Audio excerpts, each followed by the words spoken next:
Hello dear students, hope you are fine. Students, जैसे कि आप बहुत सारे बच्चे बोल रहे हैं कि मैम हमें फर्स्ट शीट का फॉर्मेट कैसे रखना है फाइनल में। हमें थोड़ा सा गाइड करिए। स्टूडेंट्स, ऑफ कोर्स मैंने ऑलरेडी वीडियोस बनाई हुई हैं, बट उसमें थोड़ा थोड़ा सा मैंने पॉइंट्स नहीं मेंशन करे थे, जो कि अभी जो फर्स्ट सेमेस्टर के स्टूडेंट्स हैं उनके लिए बिल्कुल नया सेशन है।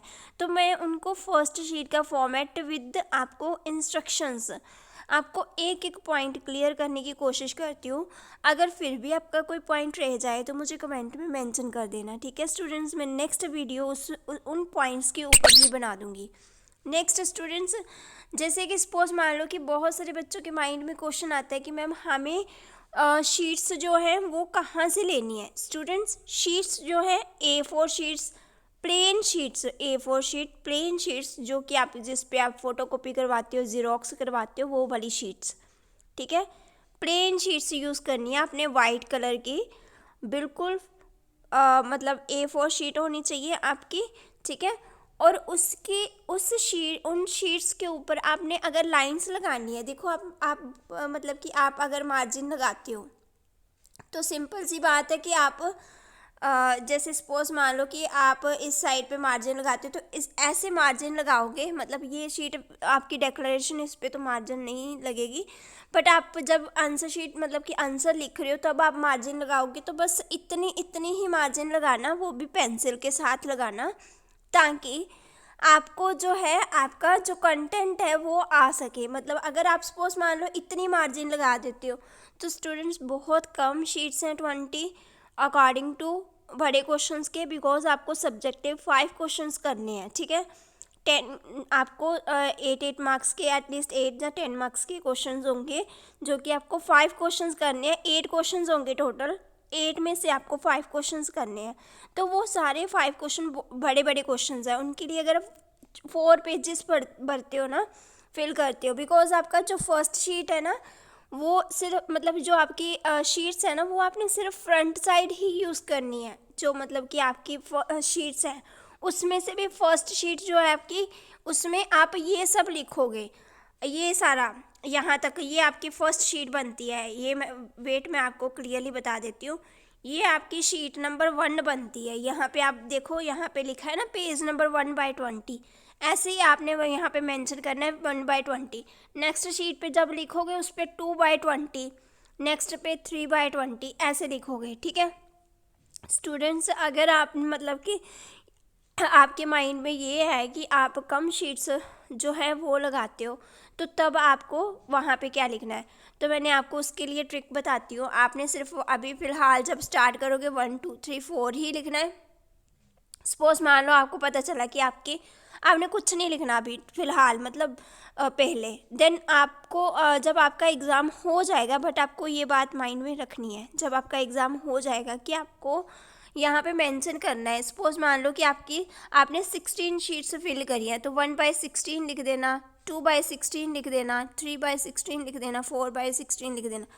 बट स्टूडेंट्स, अगर आपकी राइटिंग छोटी छोटी है तो कोशिश करना बड़ी बड़ी राइटिंग करने की, बिकॉज आपका जो बड़े बड़े लिखोगे वही आपका अच्छे मार्क्स आपके स्कोर होंगे उससे, मतलब कि राइटिंग, हैंड राइटिंग आपकी बड़ी बड़ी होनी चाहिए। और स्टूडेंट्स, ये आपके माइंड में क्वेश्चन होगा कि मैम हमें प्रिंट आउट निकलवाना है कि हमें हैंड रिटन लिखना है। तो स्टूडेंट्स, अगर आप प्रिंट आउट निकलवाते हो तो उससे कोई इतना बड़ा इशू नहीं होगा, बट हमें जो पीटीयू से इंस्ट्रक्शंस आ रही हैं वो उन्होंने यही मेंशन किया है कि अगर स्टूडेंट्स हैंड रिटन लिखते हैं तो वही अच्छा है, बेटर है, ठीक है। तो आप कोशिश करो कि आप हैंड रिटन ही लिखो। ज़्यादा से ज़्यादा आपकी 4 to 5 शीट्स आपको फिल करनी पड़ेंगी, तो उससे कोई दिक्कत नहीं होगी, ठीक है स्टूडेंट्स। आप कोशिश करो कि हैंड रिटन ही करो, ठीक है, हैंड रिटन ही लिखो। नेक्स्ट स्टूडेंट्स, फर्स्ट शीट का फॉर्मेट जो है वो कैसा होना चाहिए। फर्स्ट शीट का फॉर्मेट आपका ऐसा होना चाहिए, ये देख रहे हो ना आप, यही आपका फर्स्ट शीट का फॉर्मेट है। वहाँ पे आपने लिखना है IK Gujral Punjab technical university Jalandhar Kapurthala, ये आप स्क्रीनशॉट ले लो ऐसे। यहाँ पे नेक्स्ट आपने लिखना है डेट ऑफ एग्जामिनेशन, इसमें डेट डालनी है, आपने रोल नंबर लिखना है, M code and subject name and subject code, ये आपको क्वेश्चन पेपर के ऊपर ही मिल जाएगा। नेक्स्ट सेमेस्टर, देन कोर्स और ब्रांच में सिमिलर आएगा आपका। जैसे आपका कोर्स फार्मेसी है तो ब्रांच में भी बी फार्मेसी लिख दोगे। अगर आपका कोर्स इंजीनियरिंग है तो ब्रांच में आप सिविल इंजीनियरिंग लिख दोगे, कोई भी जो आपका ब्रांच है, ठीक है। नेक्स्ट स्टूडेंट्स, इसके साथ ही आपने डिक्लेरेशन स्टार्ट कर देना है। डिक्लेरेशन में क्या लिखना है? आई अपना name with son of S/O लिखा है। आप अगर फीमेल हो तो फिर डॉटर ऑफ लिखना है, अगर आप मेल हो तो आपने S/O सन ऑफ ही लिखना है, ठीक है स्टूडेंट्स। देन आपने सारी इंस्ट्रक्शंस देनी है यहाँ पे जो भी मेंशन किया है। Here bye declare that while attempting any answer sheet will not use any other person incriminating material or involved in any wrong activity. If such activity reported by evaluator, then my case should be treated as UMC. ये इन्होंने instructions दी हैं कि आप मतलब कि अगर किसी भी मतलब कि आप अपना डिक्लेरेशन लिख के भेज रहे हो कि आप कभी किसी भी रॉन्ग एक्टिविटी में पकड़े जाते हो तो आपका जो UMC बना दिया जाएगा। मतलब कि ये आप खुद साइन कर रहे हो इन मतलब चीज़ों पे, ठीक है। तो ये इसके अकॉर्डिंगली है। नेक्स्ट है, अगर students if I found sharing the question paper या आंसर शीट। स्टूडेंट्स, आप बहुत सारे बच्चों के माइंड में क्वेश्चन आता है कि मैम अगर हमारे सपोज मान लो कि हमारे क्वेश्चन जो है हमें शो नहीं हो रहा, हमने अपने फ्रेंड से मंगवाना है, तो स्टूडेंट्स उससे आपकी दिक्कत नहीं होगी, बिकॉज कई बार आपकी आईडी पे ओपन नहीं हो पाता, आप मेल ही करते हो PTU को, है ना। तो उससे आपका वो इफ़ेक्ट नहीं पड़ेगा UMC का, ठीक है। बट आपने जानबूझ के अगर आपने जानबूझ के क्वेश्चन पेपर शेयर किया है अपने फ्रेंड्स के साथ, वो मतलब कि काफ़ी जगह पे क्वेश्चन पेपर शेयर किया है कि हमें इनके आंसर चाहिए, जब आपकी आंसर शीट लीक हुई है, हाँ जगह जगह पे पहुंच चुकी है, देन आपका बहुत बड़ी प्रॉब्लम हो जाएगी, ठीक है। नेक्स्ट स्टूडेंट्स, अगर इफ़ एनी चेंज और addition modification have been found in my original answer sheet, जो आप आंसर शीट जो है स्कैन करके भेजोगे, वो आपने अपनी आंसर शीट जो है, अच्छा स्कैन कैसे करना है इसका मैं आपको पहले बता दूं थोड़ा सा, कि सपोज मान लो कि आपकी 20 शीट्स फिल हो जाती हैं। 20 मतलब कि आप ये मैं 20 बोल रही हूँ आपकी, बिकॉज आपको मैक्सिमम 20 शीट्स मिलनी है। हो सकता है आपकी 10 फिल होती है, हो सकता है आपकी 16 फिल होती है, हो सकता है आपकी 18 फिल होती है। तो मतलब कि आपको क्या करना है कि जो जितनी भी शीट्स फिल होती है उनको उनकी फ़ोटो क्लिक करके देन उनको डॉक स्कैनर से स्कैन कर लेना है। स्कैन करने के बाद आपने उसकी मतलब कि PDF बना के उसके बाद PDF बना के उसको आपने मतलब कि सेव कर लेना है अपनी मतलब कि आज जैसे आप ट्राई कर लेना कि कैसे PDF बनाते हैं, कैसे सेव करते हैं। कोशिश करना 20 पेजेस की ही फ़ोटो क्लिक करके बनाना, ताकि आपको पता चल सके, थोड़ा आइडिया हो सके कि आपको कितनी कंप्रेस करनी है अपनी फ़ाइल। कई बार क्या होता है 4 MB से ज़्यादा फाइल बड़ी बन जाती है, तब आपको कंप्रेस करनी पड़ेगी, है ना। तो स्टूडेंट्स मतलब कि ये आपको थोड़ा सा ध्यान में रखना है कि आपने मतलब कि जो स्कैन करनी है, स्कैन करके शीट्स को स्कैन करके देन उसके बाद आप मतलब कि उसको PDF में अपलोड करोगे। PDF आपकी 4 MB से कम होनी चाहिए, ठीक है। नेक्स्ट स्टूडेंट्स, अगर हैंड राइटिंग जो है आंसर शीट पे अगर आपकी ओरिजिनल आंसर शीट्स पे डिफरेंट हुई, तो आपके माइंड में अब क्वेश्चन आ रहा होगा कि ओरिजिनल हमारी तो हमारे पास रहेंगी। नहीं स्टूडेंट्स, आपको ओरिजिनल शीट्स स्पीड पोस्ट करनी पड़ेंगी। आपको जैसे आपका आपका लास्ट एग्ज़ाम है 27 Feb को है, मतलब मान लीजिए आपका 25 Feb को लास्ट एग्ज़ाम है, तो आपने लास्ट एग्ज़ाम वाले दिन स्पीड पोस्ट करना है। वो स्पीड पोस्ट कैसे करना है उसका भी मैं थोड़ा सा आइडिया बताती हूँ आपको कैसे करना है। वैसे मतलब कि उसकी भी मैंने स्पीड पोस्ट की अलग से वीडियो बना के रखी हुई है, आप वहाँ से भी देख सकते हो, बट फिर भी मैं आपको एक बता देती हूँ। देन स्टूडेंट्स, यहाँ पे सिग्नेचर ऑफ स्टूडेंट है, यहाँ पे आपने अपने साइन करने हैं। I hereby also declare that above mention information is true and correct to the best of my knowledge, यहाँ पे भी आपने साइन करने हैं। नेक्स्ट आपने पेज नंबर डालना है। नेक्स्ट सेकंड शीट जो आपकी यहाँ से स्टार्ट हो जाती है, यहाँ से आपने क्वेश्चन वगैरह स्टार्ट करने हैं, अपना जो क्वेश्चन आंसर वगैरह वहाँ यहाँ से स्टार्ट करने हैं, ठीक है। तो स्टूडेंट्स ऐसी कॉन्टीन्यूटी रखनी है कि आपने क्वेश्चन जो है डाल के, आंसर नंबर डाल के देन आपने स्टार्ट करना है अपना एग्ज़ाम को।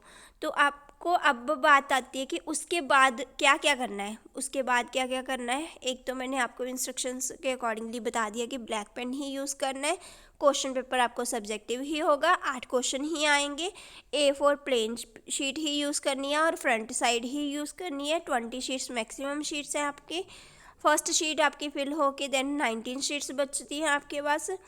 देन स्टूडेंट्स मतलब कि अगर आपको स्पीड पोस्ट किस एड्रेस पे करना है, तो ये भी आप स्क्रीनशॉट ले सकते हो। आपको स्पीड पोस्ट जो है answer sheet for November 2021 examination ऐसे लिख के उसके लिए आपको इन्वेल्प चाहिए। स्टूडेंट्स मैंने उसके लिए डिफरेंट अलग से वीडियो बना के रखी है कि स्पीड पोस्ट आपको कैसे करना है और किस एड्रेस पे कैसे मेंशन करना है। तो आपको ये मतलब कि एड्रेस जो मेंशन किया है ये आपने 2 PTU के एड्रेस यही मेंशन करना है। Control of examination 4th floor G+7 building IK Gujral Punjab technical university Jalandhar Kapurthala VPO Ibban Kapurthala 144603 district Kapurthala. और नीचे आपने फ्रॉम लिख के अपना नेम लिखना है, रोल नंबर लिखनी है, ब्रांच लिखनी है, सेमेस्टर लिखना है, देन अपना एड्रेस लिखना है विद मोबाइल नंबर। ठीक है। और स्टूडेंट्स ये कोशिश करना कि जो भी आप लिखो वो आपका विजिबल हो। ठीक है, वो आपका विजिबल होना चाहिए। और इसके लिए आपने कौन सा इन्वेल्प यूज़ करना है, लाइनिंग वाला। उसके लिए मैंने आपको 2-3 बार रिपीट कर चुकी हूँ कि मैं उसके लिए ऑलरेडी अलग से वीडियो बना चुकी हूँ स्पीड पोस्ट वाली। यहाँ पे स्पीड पोस्ट लिखा मिलेगा ना आपको ऊपर, मतलब स्पीड पोस्ट के रिगार्डिंग लिखा मिलेगा वीडियोस पे। तो मैं इस वीडियो के नीचे डिस्क्रिप्शन में भी वो लिंक डाल देती हूँ, वहाँ से आप देख लेना। ठीक है, कि कैसे आपको स्पीड पोस्ट करना है। ठीक है स्टूडेंट्स, और स्पीड पोस्ट करने के बाद उसके बाद भी आपको जो आपको स्लिप मिलेगी, जहाँ से आपने स्पीड पोस्ट करना है वहाँ से आपको स्लिप मिलेगी, वो स्लिप आपने अपलोड करनी है। ठीक है स्टूडेंट्स, वो स्लिप भी आपने अपलोड करनी है, वो आपने लास्ट डे के बाद ही अपलोड करनी है। ठीक है। और एक इम्पोर्टेंट बात, बहुत ही इम्पोर्टेंट बात है कि आपने अपनी शीट को हर 24 आवर्स के बाद वेरीफाई करना है।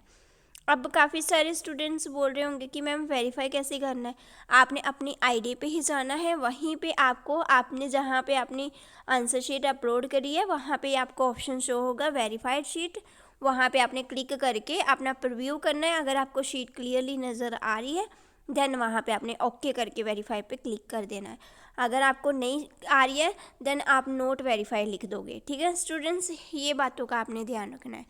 और स्टूडेंट्स अगर आपका फिर भी कोई डाउट बचता है तो मुझे कमेंट में मेंशन कर देना, मैं दोबारा नेक्स्ट वीडियो में उसके रिगार्डिंग वीडियो बना दूंगी और वो आपके सारे डाउट्स भी क्लियर कर दूंगी। ठीक है, मॉर्निंग का टाइम आपको पता है 10 बजे से 12 बजे तक है और इवनिंग का 2 बजे से 4 बजे तक है। बट आपका एक्स्ट्रा टाइम आपको मिल रहा है 1 घंटा फॉर अपलोडिंग। दैट्स मीन 10 बजे से लेके 1 बजे तक आपका मॉर्निंग का पेपर रहेगा। 1 बजे से पहले आपने अपनी आंसर शीट को अपलोड कर देना है। ठीक है, उसके बाद 2 बजे से 4 बजे ना, तो 4 बजे से 5 बजे तक आपने पूरा अपना शीट को अपलोड कर देना है। ठीक है स्टूडेंट्स, मतलब 5 बजे से पहले आपने अपलोड कर देना है। तो ये आपके मैंने मैक्सिमम चीज़ें आपको बता दी हैं। तो बाकी अगर कुछ रह भी गया होगा तो मुझे कमेंट में मेंशन कर देना, फिर मैं आपको स्टूडेंट्स वो आपको नेक्स्ट वीडियो में बता दूंगी। Okay students, all the best to all students.